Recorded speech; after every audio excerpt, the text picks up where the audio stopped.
उत्तर प्रदेश में लोकसभा चुनाव को लेकर बीजेपी ने जमीनी स्तर पर कसरत शुरू कर दी है। वैसे तो बीजेपी यूपी में लोकसभा चुनाव की तैयारी काफी पहले से कर रही है, लेकिन वर्तमान में जीती हुई सीटें बचाए रखना बीजेपी के लिए एक बड़ी चुनौती है। इसलिए बीजेपी फूंक फूंक कर कदम रख रही है और इस बार प्रत्याशियों के चयन में काफी ध्यान रख रही है और सिर्फ साफ सुथरे और जिताऊ चेहरों पर ही दांव खेलने पर विचार कर रही है। बताया जा रहा है कि इस बार बड़ी संख्या में सिटिंग सांसदों के टिकट कट सकते हैं। इसके लिए पार्टी के रणनीतिकार चेहरों के चयन के लिए बारीकी से ध्यान रख रहे हैं। बता दें कि 2019 के लोकसभा चुनाव में यूपी की 80 सीटों में से बीजेपी ने 62 सीटें जीती थी, जबकि 2 सीटें सहयोगी अपना दल ने जीती थी। इसी बीच उपचुनाव में रामपुर और आजमगढ़ सीट जीतकर बीजेपी ने कुल मिलाकर 66 सीटों पर कब्जा जमाया। रही बात वर्तमान सांसदों की, तो जिन सांसदों की प्रगति रिपोर्ट बहुत अच्छी नहीं है, उनका पत्ता कटना तय है। इनकी जगह पर योगी सरकार के कई मंत्रियों को टिकट मिल सकता है। बता दें कि बरेली और कानपुर के सांसद 75 साल की उम्र पार कर रहे हैं, इसलिए इनका टिकट कट सकता है। विवादों में घिरे अवध के एक सांसद का टिकट भी खतरे में है।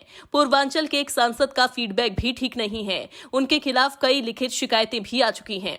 उन पर चुनाव हरवाने जैसे गंभीर आरोप भी लगे हैं। रुहेलखंड के हाई प्रोफाइल सांसद के टिकट पर भी संदेह है। इसी तरह से वेस्ट यूपी के सांसद और एनसीआर की कुछ सीटों के टिकटों में बदलाव किया जा सकता है। इसी बीच यूपी बीजेपी के अध्यक्ष भूपेंद्र चौधरी का भी बयान सामने आया। भूपेंद्र चौधरी ने कहा, बीजेपी के लिए सब चुनाव महत्वपूर्ण है। हम अपने कार्यक्रम और अभियान लगातार कर रहे हैं। प्रदेश अध्यक्ष से जब पूछा गया कि किसका टिकट कटेगा, तो उन्होंने कहा, टिकट चयन पर हम लोग निचले स्तर पर बातचीत करके आगे बढ़ते हैं। अंतिम निर्णय केंद्रीय चुनाव समिति को लेना होगा। अभी उस बारे में कुछ कहा नहीं जा सकता। सब लोगों की बातचीत के आधार पर यह निर्णय होता है, लेकिन इतना निश्चित है कि हम लोग पूरी तैयारी के साथ और अपनी सरकार के पूरे रिपोर्ट कार्ड के साथ जनता के बीच जाएंगे। बता दें कि बीते लोकसभा चुनाव में बीजेपी ने योगी सरकार के 4 मंत्रियों ने चुनाव लड़ा था। इसमें पर्यटन मंत्री रीता बहुगुणा जोशी, पशुधन मंत्री एसपी सिंह बघेल, कैबिनेट मंत्री सत्यदेव पचौरी सांसद बने थे।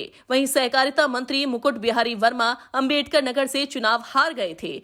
इस बार भी पार्टी राज्य सरकार के चेहरों को चुनावी मैदान में उतारने की तैयारी में है। रायबरेली, प्रयागराज, बनारस से आजमगढ़ के बीच मंत्री भी टिकट की लाइन में हैं।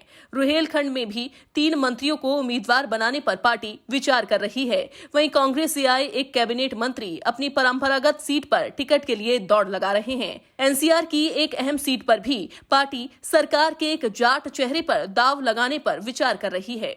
बताया जा रहा है कि टिकटों को लेकर चल रहे मंथन के बीच कुछ मंत्रियों को दिल्ली भी बुलाया गया था। बहरहाल इस रस्साकशी के बीच देखना यह दिलचस्प होगा कि पार्टी के रणनीतिकारों का यूपी के किन मंत्रियों पर भरोसा है और कौन-कौन सांसद पार्टी की नजर में कमजोर साबित होंगे। चैनल हेड आरसी भट्ट की रिपोर्ट।